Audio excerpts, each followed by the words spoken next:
So welcome everyone. We're just letting people into the webinar. There's quite a large number registered for today. So we'll just let everyone get into the webinar and then we'll make a start.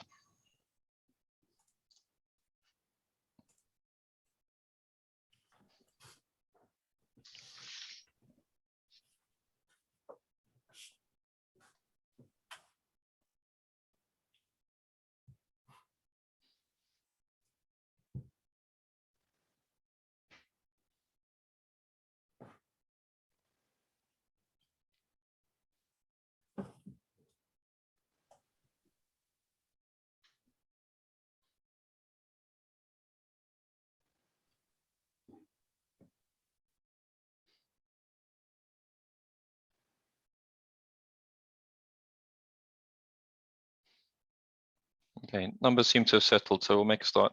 Welcome, thank you very much for joining us today. My name is Jason Reeves, I'm SIME's Head of Policy. I'll be hosting today. We've got a really interesting webinar on Natural England's Nature Recovery Network, some introductory presentations and then a bit more detail as well. The agenda for today is going to be the Aidan and 3 Andys show. So we've got 4 presentations for you, and then we'll go into a audience question and answer session. So through the presentations, if you can put your questions into the Q&A function, we will come to those at the end. I'll collate those and field those to the panel. We are recording today, so this will go up on the SIME YouTube channel and onto the resource hub on the SIME website. But let's get into the presentation. So Aidan, you're up first. Aidan Lonergan from Natural England. Thank you, Jason. I'll just share my screen.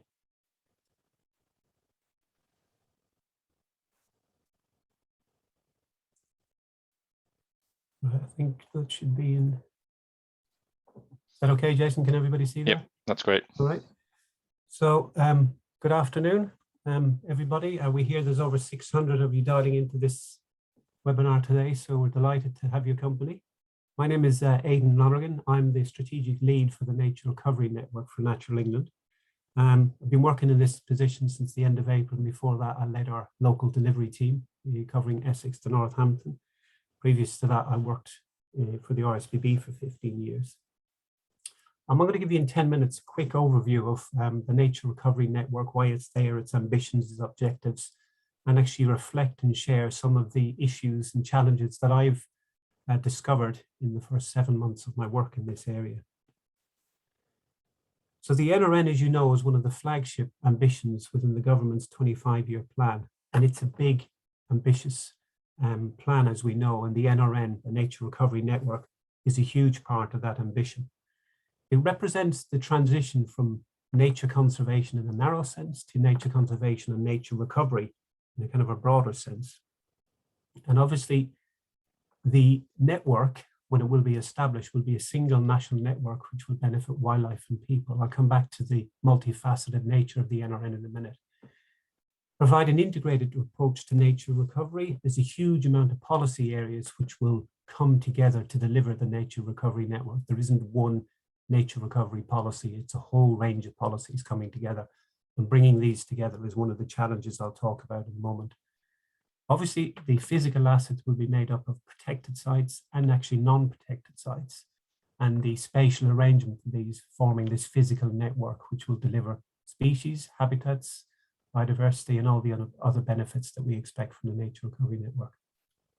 In between those protected sites, we will obviously plan to put in stepping stones and corridors to make this wildlife network in a post-Lawton view of the world.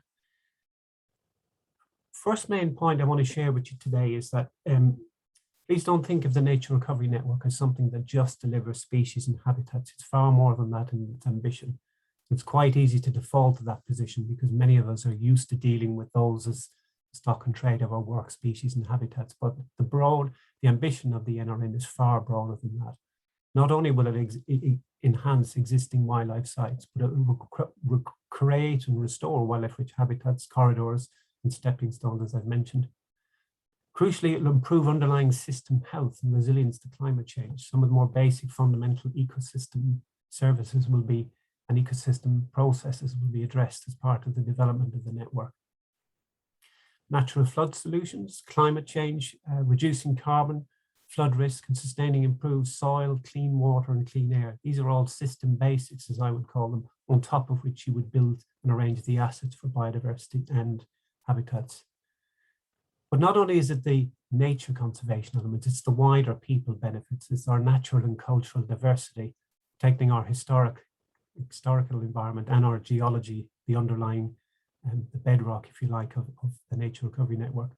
And crucially, the whole network is designed to deal with the challenges of the biodiversity crisis. You'll have seen more species of birds added to our endangered list today on the news.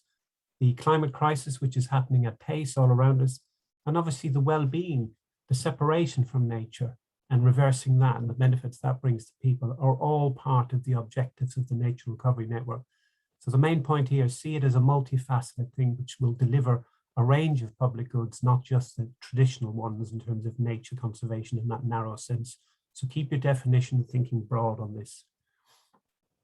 How will it be delivered? Well, the plan is to have the spatial tools. Andy from Defra will talk to you about the local nature recovery strategies in a bit and figuring out where things need to go. There'll be 50 of these strategies across the country, and they're crucial to translating national objectives and national targets into locally deliverable plans.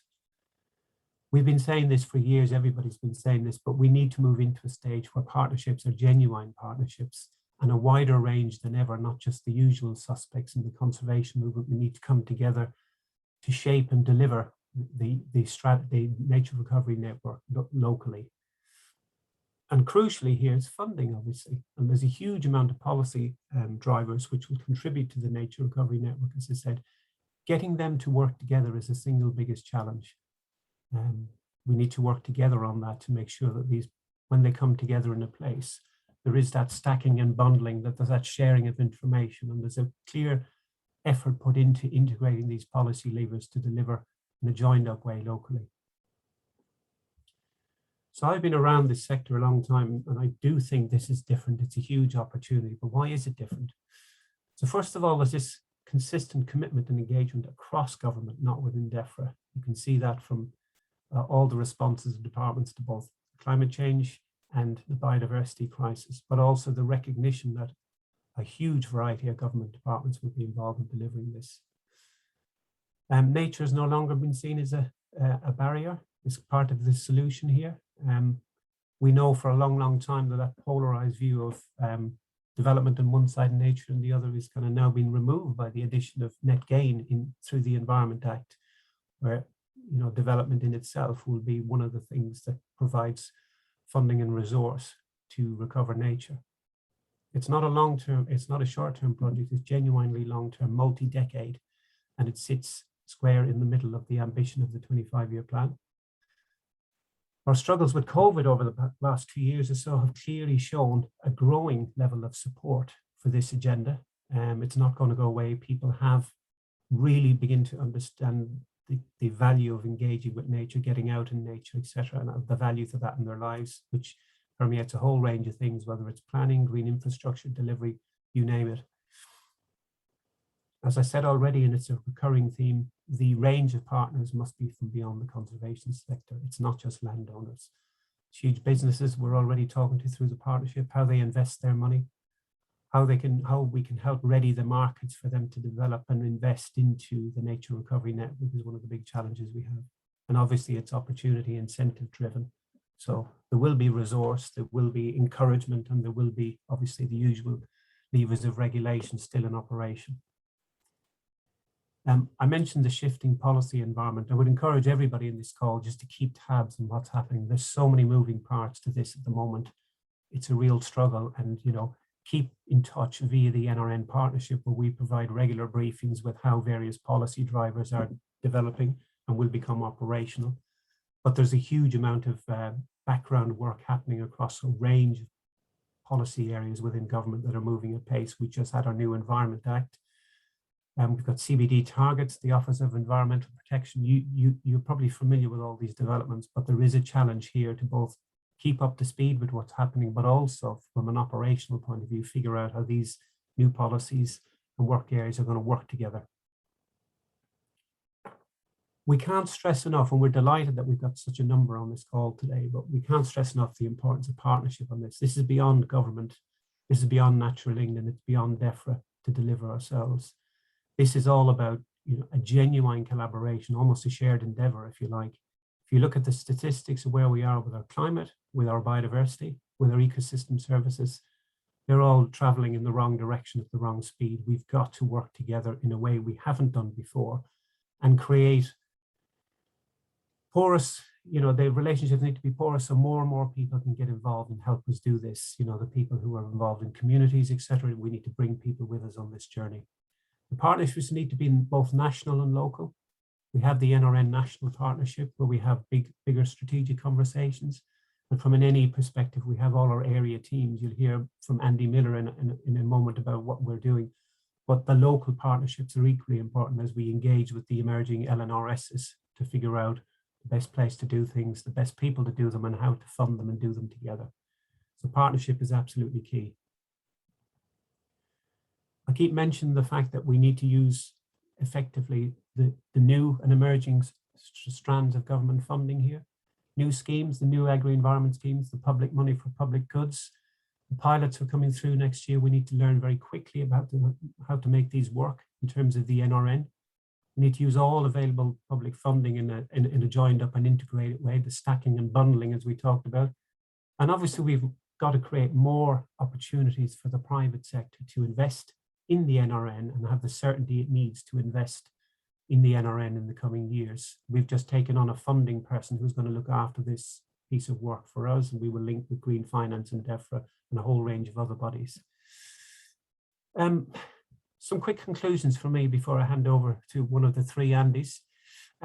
First of all, it's a huge opportunity. This is the most positive alignment of public policy and political will that I've seen in my career. And there's a huge opportunity here for the sector in its widest sense to embrace those opportunities and work together to deliver the overall ambition of the 25-year plan.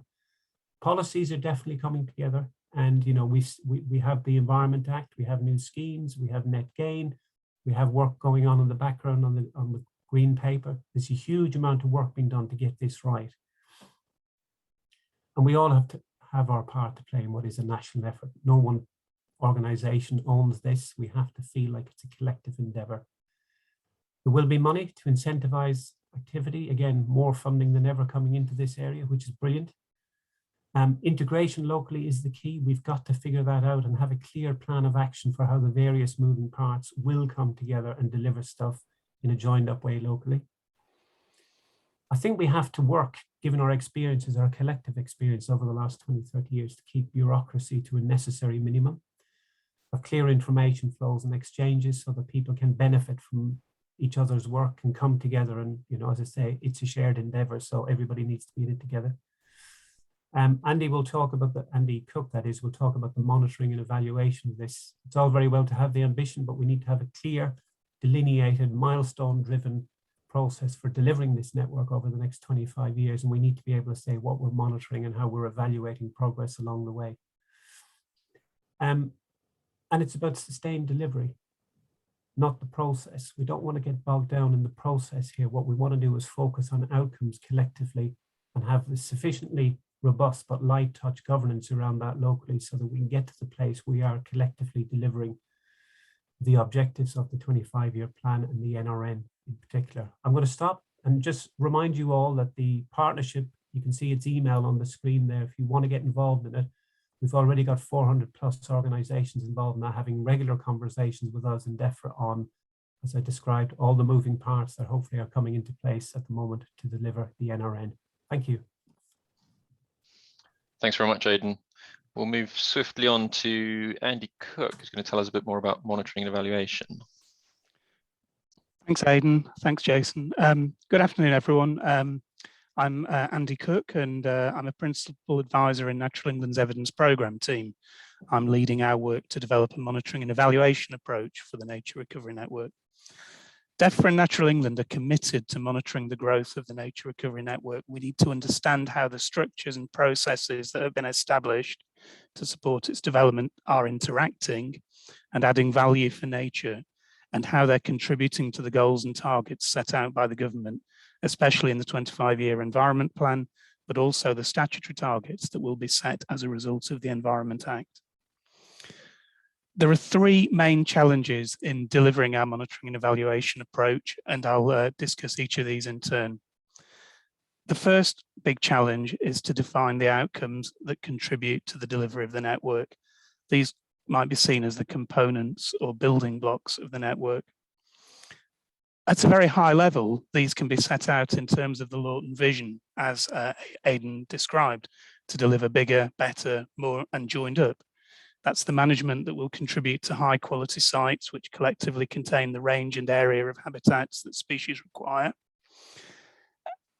And to ensure that ecological connections exist to allow species to move between high quality sites that we put in place, the buffers, corridors, and smaller wildlife rich sites that are important in their own right and can act as stepping stones. So within this very high level description, there are certain components that we can already recognize, map, describe, and track. And these include the sites that are protected at national and local level, the SSSI, the local nature reserves, and so on. The areas where management is in place to restore wildlife-rich habitat, contributing to the Defra goal to restore 500,000 hectares of wildlife-rich habitat by 2042. And other areas that will be identified through the LNRS process as being of particular importance for biodiversity, and these will be identified through that local process. But the development of the network encompasses a wider range of environmental delivery, as Aidan described, including, targeted management to halt declines in populations of species, support for planting woodland, support for the delivery of nature-based solutions that contribute a range of environmental, economic, and social goods, such as carbon capture, flood management, clean water, pollination, and recreation, and lots of small-scale delivery driven by communities and individuals that will really add value to the wider action that's delivered elsewhere. Some of these latter components remain less clearly defined at present, and their contribution to the network may vary according to the expression of local priorities in the local nature recovery strategies. These strategies are going to provide the key framework for the spatial prioritization of action to deliver the network. And finalizing the regulations and guidance that will steer their development will provide the platform we really need to describe further the components further and more clearly. But I think the key principle we need to recognize here is that in describing the development of the network, it forms in those places identified as being of particular importance for biodiversity. That's the existing core. And it will be added to in places where action delivers outcomes that are consistent with these broad components.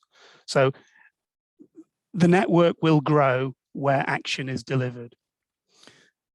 The second challenge we have at the moment is to develop a framework for evaluation that will enable us to track and understand the delivery and expansion of the network. And in doing so, we'll look to explore whether the processes and mechanisms we expect to contribute to delivery of the network are operating effectively, reinforcing each other and delivering environmental outcomes that add up to more than the sum of the individual parts. It's that added value that's really important. We've recently embarked on this process. We've initiated a piece of work with evaluation specialists, ICF, to develop an evaluation framework for the network, particularly looking at what we need to understand over the first 10 years or so of delivery. So what we anticipate is that developing this framework will identify the key questions that will help us prioritize evidence gathering over the short to medium term. And during this period, the initial focus is likely to be on exploring the processes that will contribute to development of the network, including how spatial prioritization is driving the delivery of measures and outcomes, the role played by partnerships at national and local scale, and how the diverse funding opportunities and mechanisms that Aidan mentioned, such as net gain, land management schemes, and other opportunities driven by public and private finance, are blending and playing into the delivery of action against local priorities. So our evaluation framework will help us prioritize this evidence gathering, and it will also enable us to support analysis of the impacts of the network. Initially, the focus is likely to be on understanding how the delivery action is building the network, focusing on what is being delivered, where and how, exploring how the action that's being delivered relates to the targets set in the 25-year environment plan, and tracking how this delivery is kind of stacking up in different places and at different scales. As this information accumulates, we'd anticipate the focus will shift to more complex investigation of impacts, which might include how development of the network is driving the habitat connectivity that we need, how we're capturing carbon, how we're enhancing natural function, adding to natural capital, enhancing landscape character, and providing wider benefits to the public in the field of kind of engagement and well-being and so on. So the third of our challenges is to establish the data management structures we need to capture and track this action, which will allow us to set baselines and provide a platform for understanding how the network is changing in size and quality. And pulling this information together will be very complex and is likely to need to draw on outputs from a whole range of schemes and systems and data that's currently held by national and local partners. The design of the structures we build needs to be informed by the finalization of the network components. So we need to agree what we're trying to capture information on. And through the priorities that we identify, what do we really want to know about? And we'll identify that through our evaluation framework. But it's really important in this that we're going to need to work with partners to develop the structures, because so much of the data will be coming from different places. We need to engage with partners to secure that information and to encourage the data sharing within the broader network partnership. Something that's really going to help us, I think, in the long term is the investment Defra is making in developing a natural capital and ecosystem assessment. This program is providing a range of products that will help underpin the monitoring and evaluation of the network. It's investing in habitat mapping through the development of the Living England map. It's investing in improving our existing priority habitat inventories. And it's investing in developing an England ecosystem survey, which will provide kind of broad information about the quality and the features that are out there and their quality. As well as investing in work to enhance data mobilization and to involve the public in gathering data and feeding data into our systems. All these are going to provide core data sets for understanding the impact of the network going forward. So I'd emphasize again, we're still in the very early stages of developing this work area. And you know, as Aidan kind of implied, that there are so many moving parts that we need to try and grab hold of and understand how they're going to contribute the information we need to monitor and evaluate how the network expands going forward. Local nature recovery strategies and the finalization of the process for LNRS will be a big help to us in beginning to nail some of that down. And with that, I'd like to hand over to my colleague, Andy Holden, who's going to talk to LNRSs. Thanks very much, Andy Cooke. Yes, over to Andy Holden from Defra.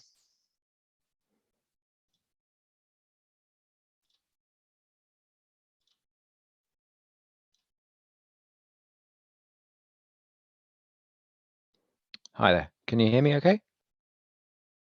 Yes, we can. Excellent. So I am the second of this afternoon's Andys. I'm Andy Holden. I work in land use policy in Defra. I've been responsible for the local nature recovery strategy clauses in the Environment Act, and I'm now responsible for the preparation of regulations and statutory guidance that are building on the framework established by the Act to flesh out the detail of how local nature recovery strategies are going to work on the ground. So firstly, the Act, the Royal Assent of the Act at the beginning of last month was a huge milestone. This has created the legal mandate for local nature recovery strategies. They're in sections 104 to 108 of the Act. They provide that kind of legal foundation, the requirement that there must be strategies across the whole country, and they set out the initial outline of how local nature recovery strategies must be prepared and what they must contain.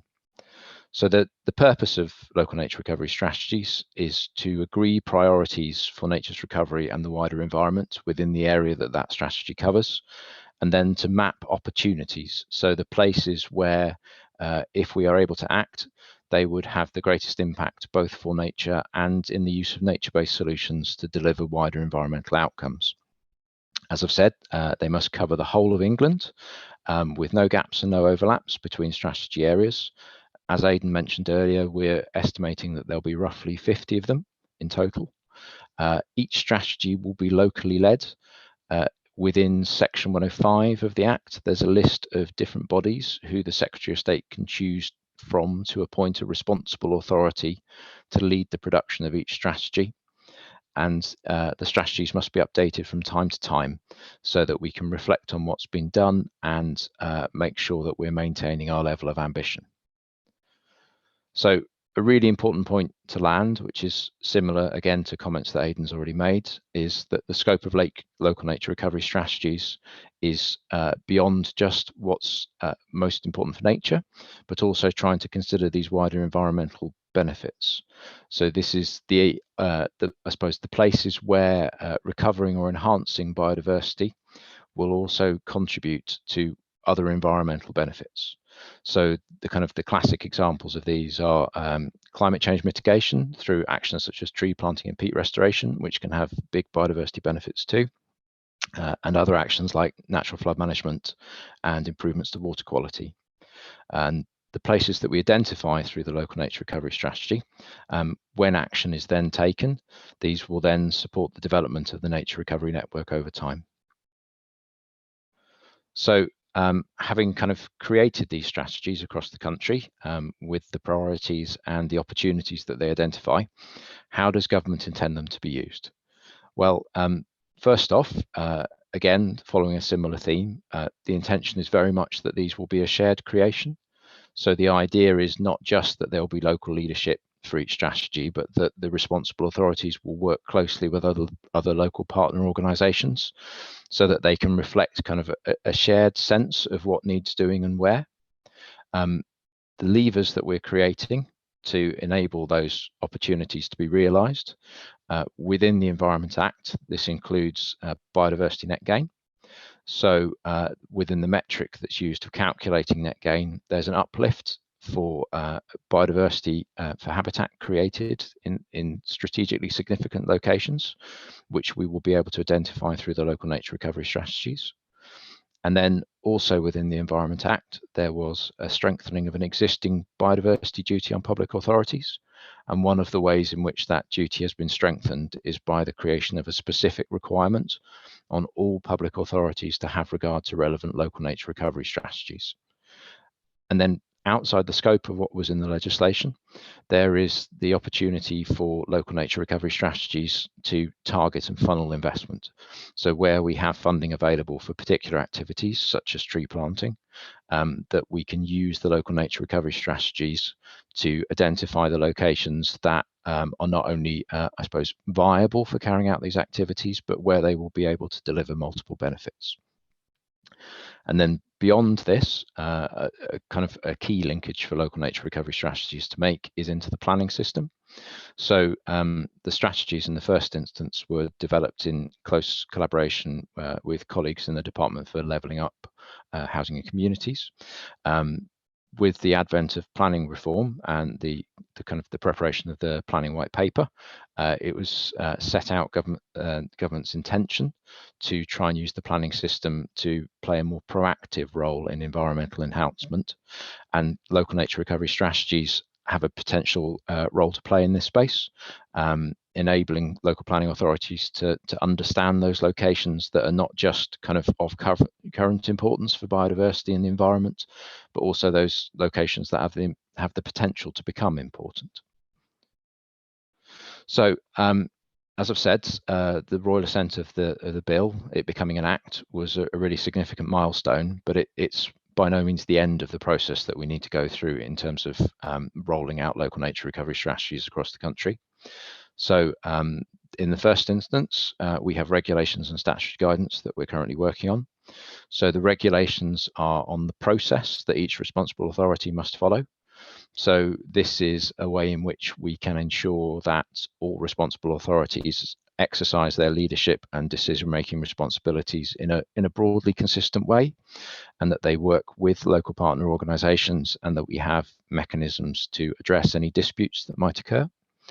The statutory guidance is kind of closely linked to the regulations, but whereas the regulations are about process, the statutory guidance is about content.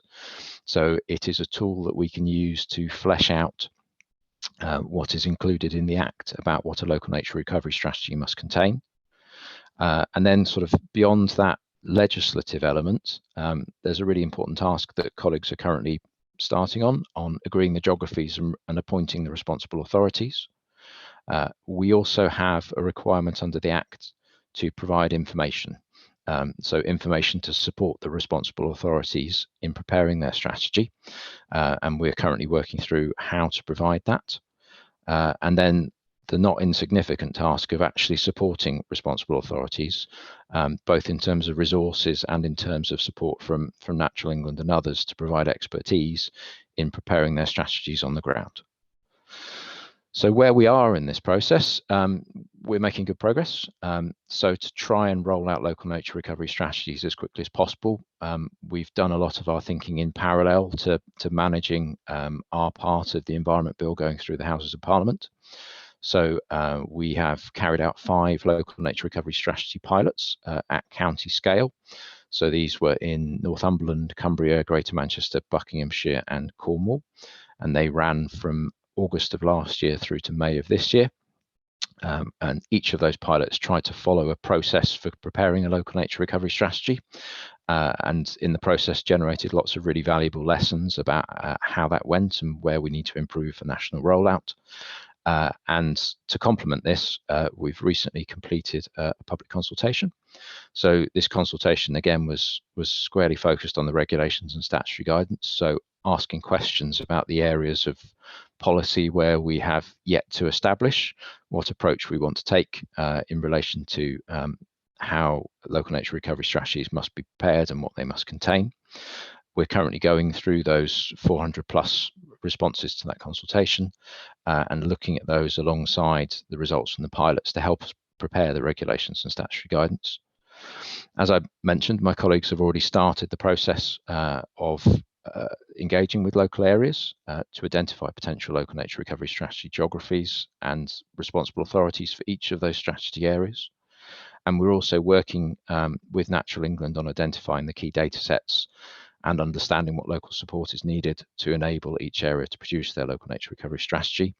And the overall intention is to try and bring all of these pieces together as quickly as possible so that work can actually start on the ground on preparing local nature recovery strategies across England.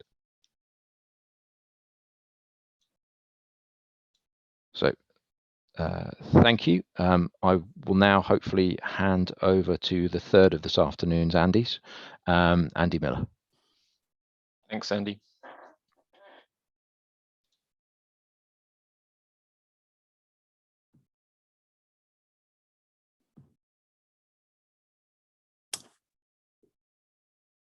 Okay, hi everybody. So yeah, I'm the third Andy in the Andy show this afternoon. I am Andy Millar. I'm one of the senior advisors in Natural England's Norfolk and Suffolk area team.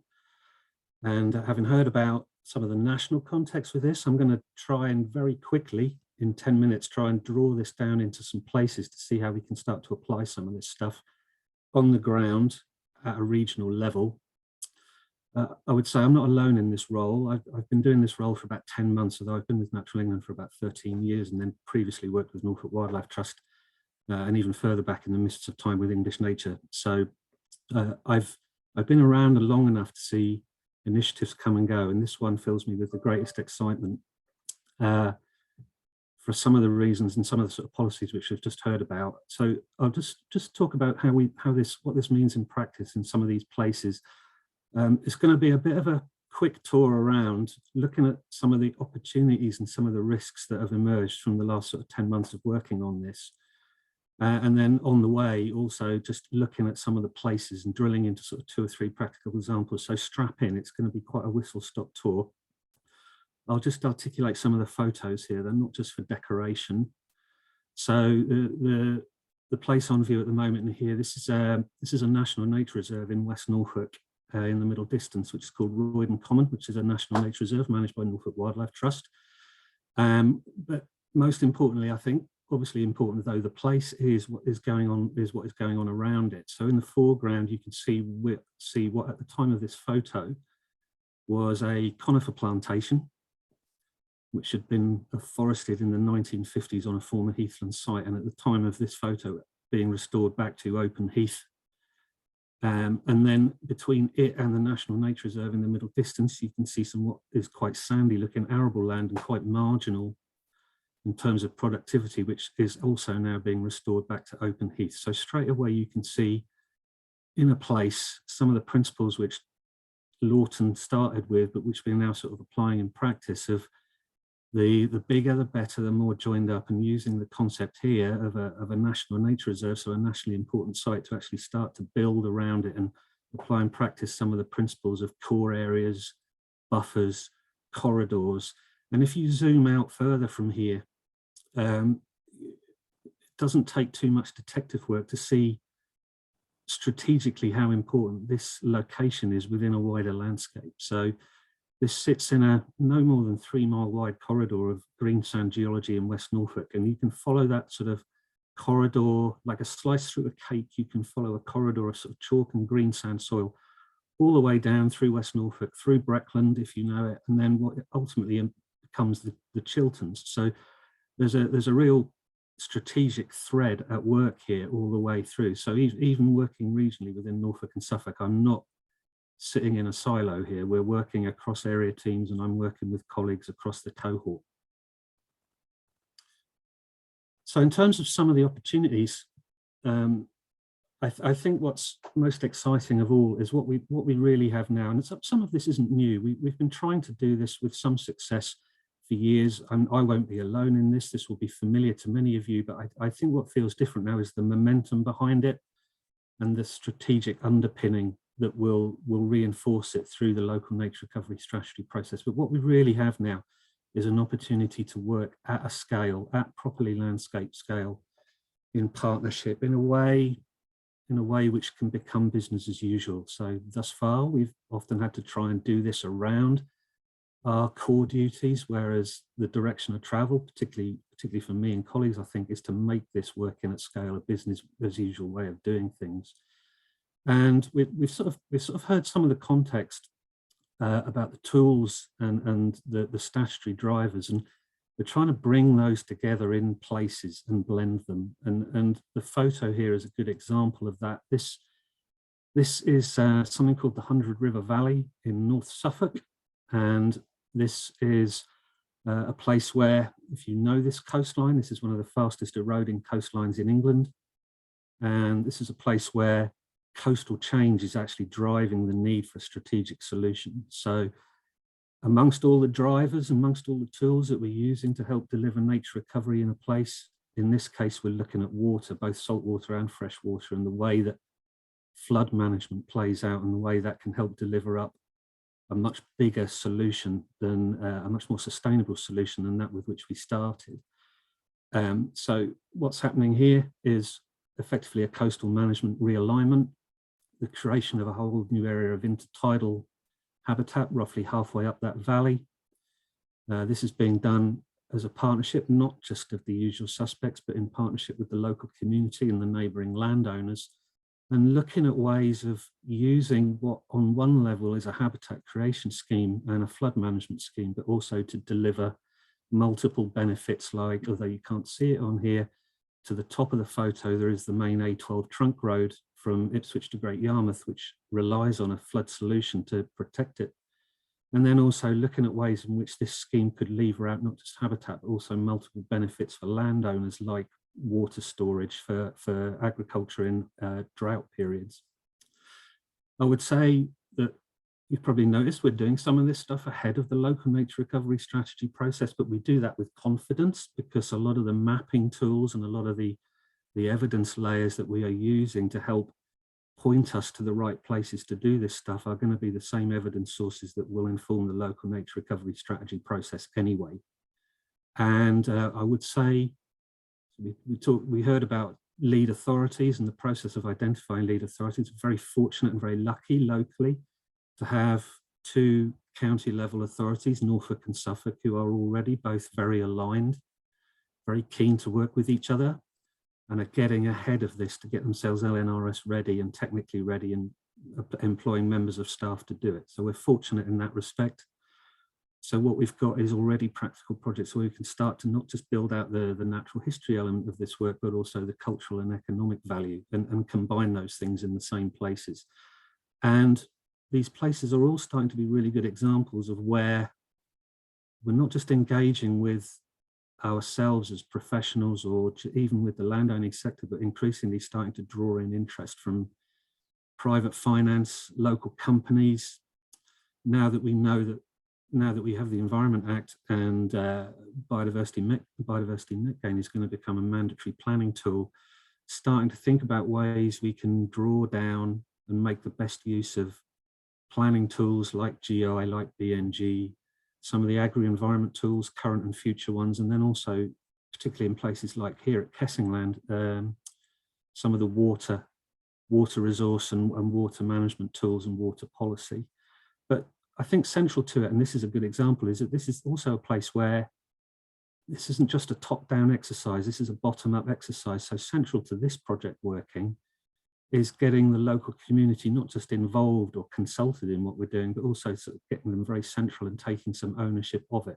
So linking this project and giving it meaning in terms of the adjacent local community. And if you zoom out from here, where you realise this sits is in the middle of the Suffolk Coast and Heaths AONB protected landscape.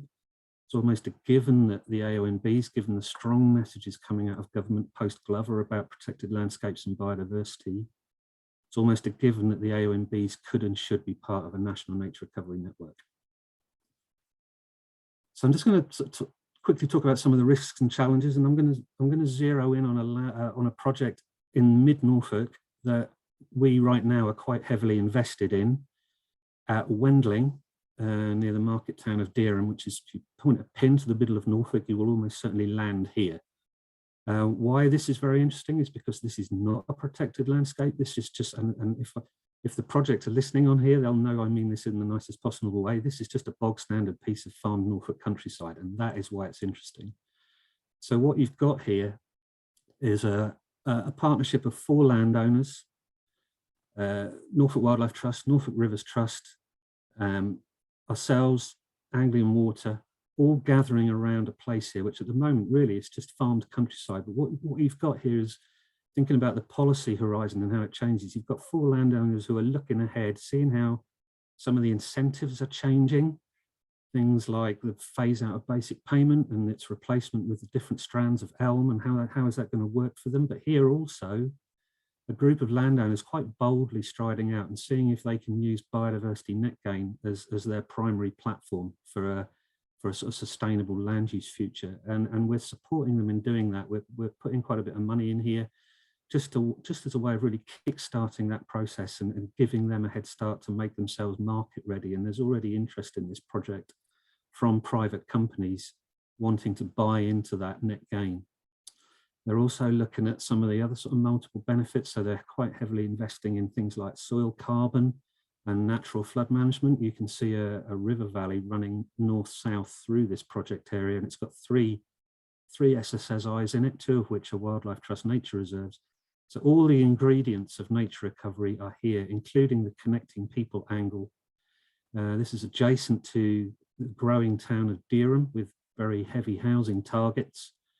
And so the objective really is not to just to make a link with the local authority about those housing targets, and can that be used in some way to help support this project, but also to create physical links to that growing town so that this effectively becomes a very grand area of open space and semi-natural, properly sort of semi-natural open space adjacent to that growing market town. In terms of doing this work, I'll just sort of tune in, having looked at some of the opportunities, I'll just sort of hint on some of the risks and challenges that have been emerging in the last few months. So we've got the real sort of challenge of turning these fine words into action on the ground, and we're really looking for those practical places where we can start to explore it.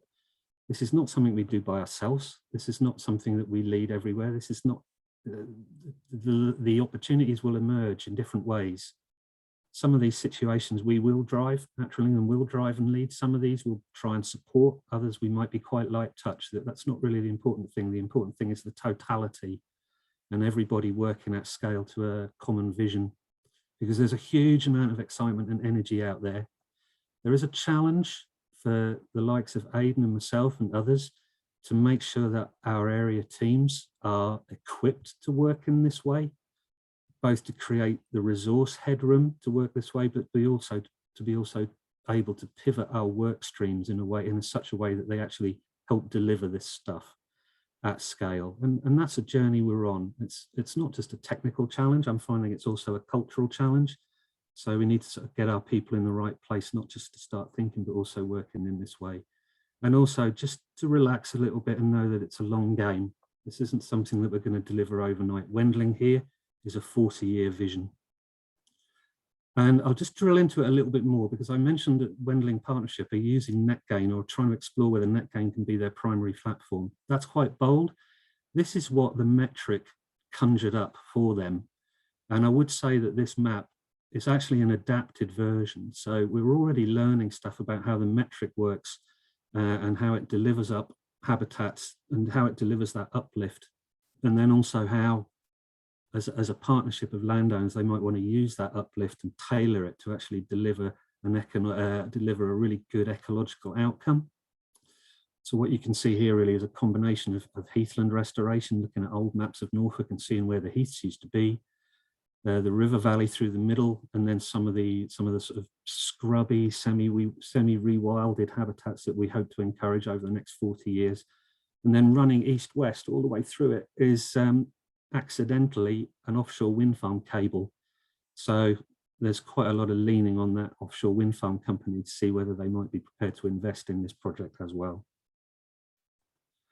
And just to zoom out from it, we're trying to use the learning from Wendling, because although it's at scale, it's still actually quite an island in the landscape, in the agricultural landscape. So we're zooming out from it and using the learning from it, not just more generally, but also to sort of take that out into something called the Upper Wensum Cluster. So the River Wensum kind of flows east-west through Norfolk. It's one of Norfolk's SSSI rivers.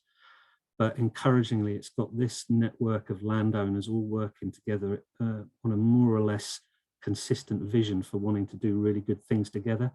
And Wendling to the south, which I've circled, are a part of that partnership. So what we hope to do is take the learning out from Wendling in future years and help to drive some of the benefits in that wider Wensum landscape. And the way we'll do that is through those blended tools. So this is where we can test some of the things to do with how you work things like Biodiversity Net Gain and future agro-environment tools and water management together.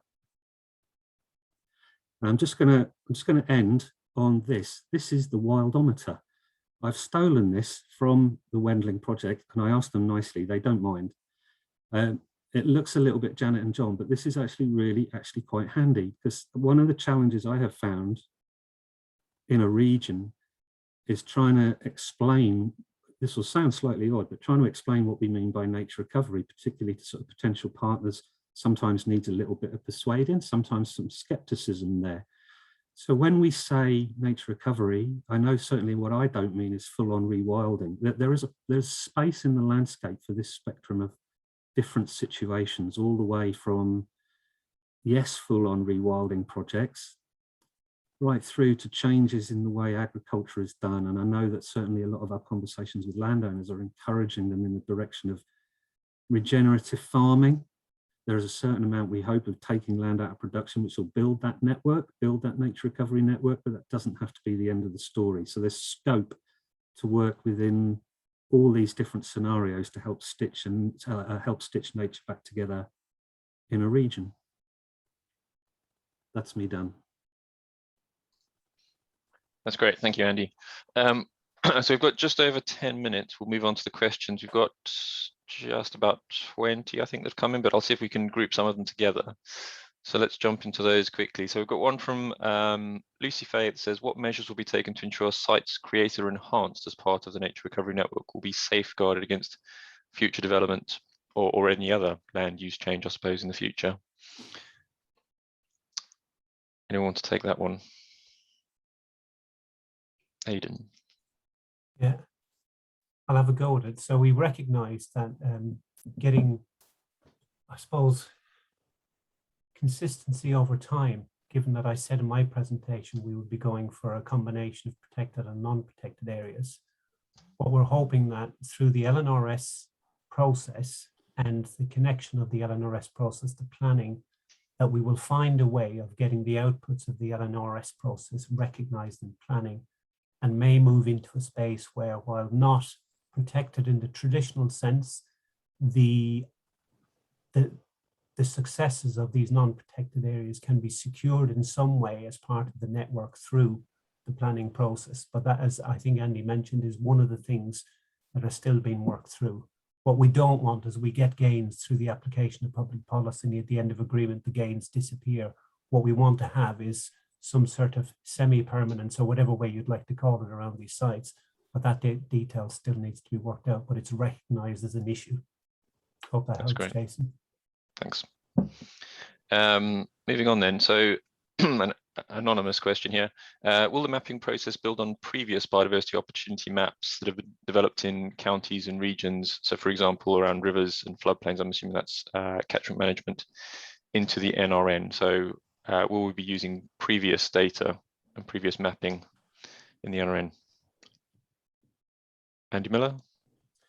My answer is yes, we will. I mentioned sort of how we were already sort of progressing some of these local opportunities ahead of the LNRS processes, because we're drawing on some of the existing data sets and mapping locally that help inform where we want to do these things. And we do that with confidence, because we're the very same people who are going to be inputting into our local LNRS process. So we're going to be using some of the data sets. Some of them, again, there's that usual process you go through of making sure that they are up to date and live and valid. And so there's a degree of scrutiny there, but in principle, yes, we will. I'll just give you an example.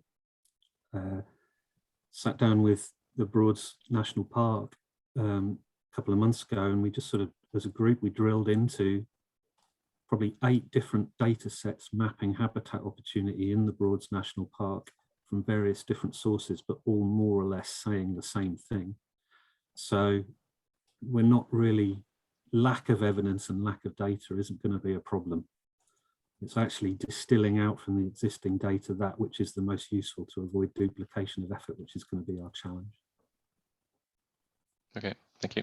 So just staying on that data and monitoring, then there's a couple of questions that have come in around local record centres and biological record centres, and just in terms of the monitoring, perhaps one for Andy Cooke, is there an intention that Natural England will resume funding for them? It's not a question I can answer now, as you might expect, but we recognise the importance of local record centres in the whole process of building local nature recovery strategies, holding data that will be important for monitoring and evaluation. And I know the NCEA project is doing work on data mobilisation and is talking at a high level to ALERC and other partners about data and data management, and I'd be looking to them to investigate some of these issues, I think. Okay, that's great, thanks. We've got a couple of questions then. One of them is from Bruce Howard at the Ecosystems Knowledge Network. Basically, it's around the fact that nature doesn't respect political borders. So are you working with the other agencies across Scotland, Wales, Ireland? Is there a joined up process? I can have a go at that. Okay. It doesn't obviously respect any boundaries. NE's remit, in this instance, I'm speaking for NE, covers England, but we have parts of our organisation that link up through JNCC with the rest of the UK. And given the devolution settlements, the environment is one of those issues which is a devolved matter. So I think the principles that have got us to a place of recognising that we need a nature recovery network and the English approaches, which we've outlined today, apply equally in the rest of the UK. But those things are looked after through the devolved administrations, and then the various arm's length bodies and government departments in those places and the NGOs will have their conversations. And it should, in principle, join up at a CBD national level across the UK. But it's one of those things we have to get a balance between the political kind of devolution settlement and the need to recognise that nature doesn't have any borders, but we are sharing best practice across the UK. That's good to hear, thanks. Where have we got to? Moira Owen asks, will identification, for example, of strategic wildlife corridors be top-down or from a local perspective? I suppose that goes for the whole suite of how these things are put together, the local nature recovery strategies. So if I lead on that, please. Yep. I mean, essentially what we're creating with local nature recovery strategies is a locally led decision-making framework. We're keen that feeds into a system that aggregates, so ability to make sure that LNRSs work together, and also that we're sort of providing some steer to the strategies to make sure that they have sufficient ambition and that what they're doing collectively helps us meet our national objectives.